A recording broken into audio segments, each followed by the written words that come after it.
అగ్రరాజ్యం అమెరికాలో Trump mark రాజకీయం ప్రపంచవ్యాప్తంగా హాట్ టాపిక్గా మారింది. ఒక పక్క పశ్చిమాసియాలో యుద్ధాన్ని ఆపటానికి ట్రంప్ సరికొత్త వ్యూహాలు రచిస్తుంటే, మరోపక్క కీలక నియామకాల్లో ఆయన తీసుకుంటున్న నిర్ణయాలు వాషింగ్టన్ వర్గాలకే దిమ్మ తిరిగేలా చేస్తున్నాయి.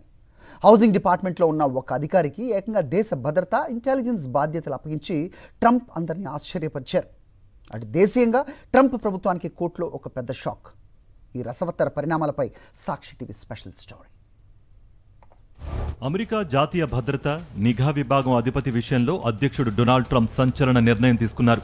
ఫెడరల్ హౌసింగ్ ఫైనాన్స్ ఏజెన్సీ చీఫ్గా ఉన్న విలియం పుల్టేకు నూతన యాక్టింగ్ డైరెక్టర్ ఆఫ్ నేషనల్ ఇంటెలిజెన్స్గా అదనపు బాధ్యతలు అప్పగించారు.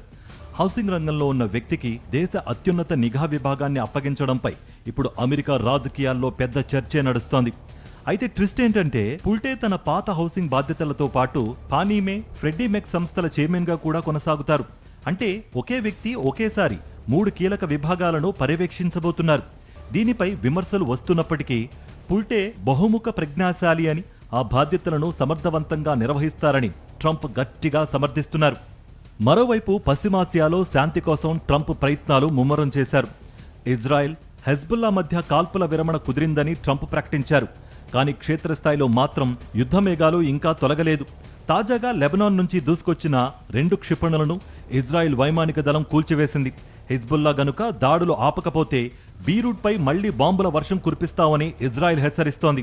ఇదే సమయంలో ట్రంప్ ప్రభుత్వానికి కోర్టులో గట్టి ఎదురుదెబ్బ తగిలింది. ట్రంప్ ఎంతో ప్రతిష్టాత్మకంగా భావించిన $1.776 బిలియన్ యాంటీ వెపనైజేషన్ ఫండ్కు ఫెడరల్ కోర్టు బ్రేక్ వేసింది.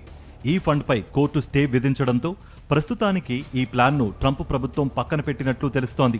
అటు అంతర్జాతీయ దౌత్యం, ఇటు దేశీయంగా కోర్టు సవాళ్లు, వీటన్నింటి మధ్య ట్రంప్ 2.0 పరిపాలన అత్యంత వేగంగా ముందుకు సాగుతోంది.